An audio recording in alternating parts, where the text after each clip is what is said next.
ค่ะกราบสวัสดีFCทางช่องของสงกรานต์นะคะมื้อนี้จะมีแนวทางมื้อหวยออกของปูว่าปีมาฝากค่ะปูว่าปีเพิ่นได้เสี่ยงตัวเลขนะคะเสี่ยงตัวเลขและกับภูมิเพิ่นให้นะคะ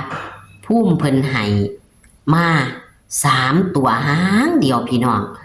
ก็ขอคนละไลค์คนละแชร์นะคะใช่กับกดไลค์มักกับกดไลค์ใช่กับกดแชร์นะคะพี่น้องเอาเป็นกำลังใจให้กับปูและกะปุ้ยถ้ามีโชคมีหมานกะอยากทำบุญกับปูกะจังทักแอดมาได้เด้อค่ะในมื้อนี้เพราะว่าตำลาวของเพิ่นกับเขาดีค่ะมื้อคืนตำลาวของเพิ่นกับเขานะคะตำลาวของปูกับเขา90ตรงๆค่ะมื้อคืนนี้เอาอย่าเผลออย่าพลาดเด้อค่ะพี่น้องมื้อนี้ได้ยินว่าฝันดีคักฝันดีแห้งพี่น้องเสียงเลขตัวนี้ฝันดีคัก3 ตัวหางเดียวพี่น้องจะเป็นตัวใดนั้นเฮาไปรับชมรับฟังกันได้เลยค่ะค่ะกราบนมัสการค่ะปู่ฉันเขายิ้มแล้วแม่โคงตุ้นไทยให้เลข3คูกับเลข3ตัวหางหนึ่งค่ะค่ะปู่ฝันเพิ่มเติมแม่นบ่ค่ะแม่มันก็ฝันบอลเรียกเลขแล้วมันฝันมาได้สันนั้นสันนั้นนี่มีแต่ตอนเนื้อแล้วหรอกหอยก็ดีแน่แล้วก็เลขเขาตัดได้เลยออกมาขัดพิเศษออกมาให้ค่ะมีเลขโคงตุ้นไทยนี่ละค่ะปูเสียงตัวใดค่ะไว้กับเชียงโต92นี่ละแต่ว่ามันค้นหลายก็แล้วขายไป3คูค่ะแล้วมีเลข3ตัวหางหนึ่งเลข3ตัวจดเลข3ตัวไว้ยังแม่ค่ะ3ตัวก็มี192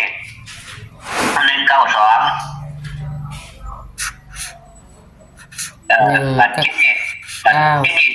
บัตรที่นี่2ตัวกับ92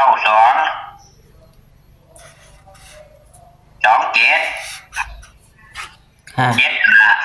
นั่นแหละมี3คู่นั่นแหละคู่สุดท้าย2775แม่นบ่ปู่แมนกับแล้วก็92แล้วก็192มีคำนี้เป็นคู่สุดท้ายแล้วขึ้นก็เรียกเก้ากับเขาอยู่ดอกค่ะเอาตรงๆอะไรเล่นเก้าเม็ดเดียวรูดเก้าเม็ดเดียวแล้วก็หายเก้าเม็ดเดียวค่ะจัดปล่อยมันมี2กับขันที่7ไม่แจงมันเข่าอีกคนไม่เข่า37นะมื้อคืนนี่มันออกตัวใดแน่ปู่32เลข6ตัว32แล้วก็3290เอา329290ค่ะเอาออกเขา90เนาะค่ะตรงเลขวิ่งก็วิ่งเล่นเก้าเม็ดเดียวเขาตรงค่ะ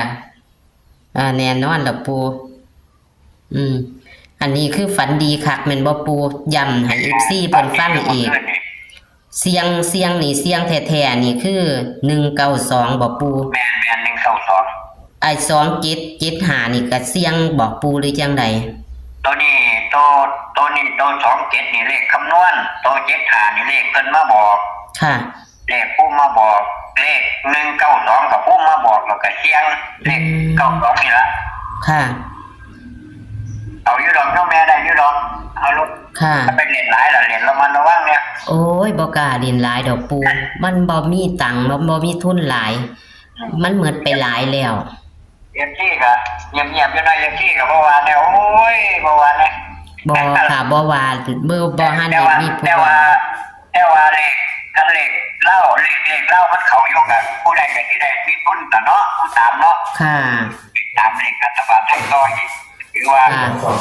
ดีดอกเจ้าแม่ก็ถือว่าได้ผู้เรียนก็สิได้อยู่ล่ะเพราะว่าเฮาเรียนตัวใดก็บอกว่าเรียนเก่าเม็ดเดียวมันเพิ่นเรียนรักเก่าเพิ่นก็สิไหลรวดก็สิได้อยู่ล่ะค่ะก็เลยบ่หลายโตค่ะไม่เป็นหรอกว่ามันก็เข้าตรงๆแล้วบ่ได้กลับใจเข้าศูนย์ออกตรงๆให้อยู่ค่ะเอาเป็นยังบุญอยู่ดอกแค่นี้ได้เจ้าแม่เด้อค่ะขอกราบนมัสการค่ะปู่สาธุเจริญพร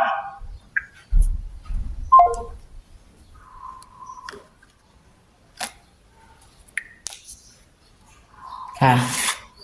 วันหวยออกพี่น้อง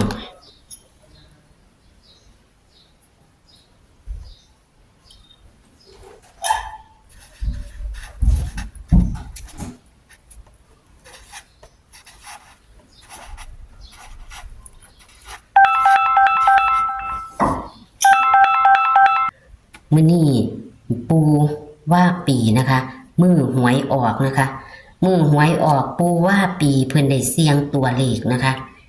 เพิ่นได้เสี่ยงตัวเลข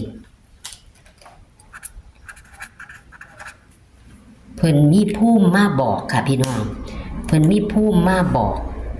เพิ่นไปอยู่หม่องใหม่เพิ่นไปอยู่วัดใหม่นะคะไปจำพรรษาใหม่เพิ่นก็เลยขอน้ำปูขอน้ำภูมินะคะก็เลยเพิ่นเลยได้เพิ่นเลยเอามาเสี่ยงค่ะพี่น้องเพิ่นได้แล้วเพิ่นเอามาเสี่ยงนะคะแล้วก็ฝันดีค่ะพี่น้องฝันดีค่ะคันฝันดีแบบนี้ตามตะเกาที่เพิ่นเคยอยู่ภูมิหม่องใดดีๆนะคะเพิ่นว่าเลขจะเข้าพี่น้องเพิ่นฝันดีก็คือฝันว่าได้สันแต่แนวดีๆสันเป็นพวกเนื้อมีแต่ตอนใหญ่ๆมีแต่ชิ้นใหญ่ๆเนาะค่ะเพิ่นได้ฉันพวกเนื้อแล้วก็มีแต่แนวดีๆมีแต่ตอนใหญ่ๆเพิ่นว่าคันฝันแบบนี้เพิ่นว่าบ่พลาดนะโยมเพิ่นว่าคันฝันแบบนี้บ่พลาดภูมิเพิ่นมาบอก192นะคะแล้วอีกมองหนึ่งอีกก็มีผู้มาบอกอีกก็คือ75ค่ะพี่น้องมีผู้มาบอกอีกก็คือ75แต่ภูมิยุคหันบอกเพิ่นน่ะคือ192นะคะพี่น้อง192เพิ่นก็เลยเอามาเสี่ยงเพิ่นเลยฝันดีเพิ่นก็เลยตัดให้9227นี่เพิ่นก็มีความมั่นใจของเพิ่นมันเป็นเลขคำนวณของเพิ่นก็เลยตัดออกมาจากเลขคำนวณของเพิ่นมื้อนี้เพิ่นเลยให้หน่อยหางนะคะเพิ่นเลยให้หน่อยหางเพิ่นก็เลยมั่นใจ192นี่ล่ะพี่น้องเพราะว่าภูมิให้เพิ่นเลยมาเสี่ยงเพิ่นฝันดีคักพี่น้องตัวนี้นี่ค่ะตัวเลขแนวทางของปูว่าปีมือหวยออกเด้อพี่น้องเพิ่นเสียง192ก็เลยนิ่นตัวนี้ล่ะค่ะพี่น้องส่วน75นี่ก็คือมีผู้มาบอกอีกนะคะ75นี่ก็เลยนะคะเพิ่นเลยตัดให้9227นี่เพิ่นเอามาจากเลขคำนวณของเพิ่นนะคะเพิ่นมั่นใจว่าจะมานะคะพี่น้องแต่ว่าก็จะเป็นบนรางนั่นล่ะเพิ่นก็บ่ได้บอกว่าจะเป็นบนหรือเป็นลางเฮาก็ซื้อบนกันลางคือกันล่ะเนาะพี่น้องเนาะ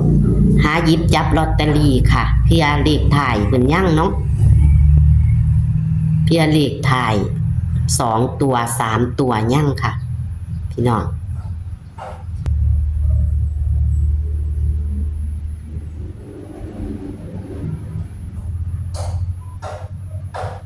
เห็นชัดบ่เนาะจิกแล้วมาเขียนเอาปากกาไม่จิกมาเขียนแล้วเขียนตัวใหญ่อยู่แต่ว่าเวลาถ่ายถ้ำมันคือบ่ใหญ่กับบ่รู้นะคะเขียนว่ามันเขียนตัวใหญ่ค่ะอยู่นะคะก็ขอให้โชคให้หมานกับปูว่าปีเด้อค่ะพี่น้องโชคหมานกับปูว่าปีงวดวันที่1 สิงหาคม69ตอนแรงก็คือ4 โมงเนาะหูกันพี่น้องว่าจะออกตัวใดเนาะเพิ่นก็ให้นิ่น3ตัวนี่ล่ะเพิ่นเอาไปเสี่ยงเพิ่นฝันดีค่ะพี่น้องขอคนละไลค์คนละแชร์นะคะแล้วก็มักกระจัดคัดกระพานเด้อค่ะมักกระจัดขัดกระพานตัวเลขเป็นแค่แนวทางนะคะเฮาก็บ่รู้ว่ามันจะออกตัวใดแต่เพิ่นให้เป็นแค่แนวทางค่ะเอาขอให้โชคให้หมานค่ะสวัสดีค่ะ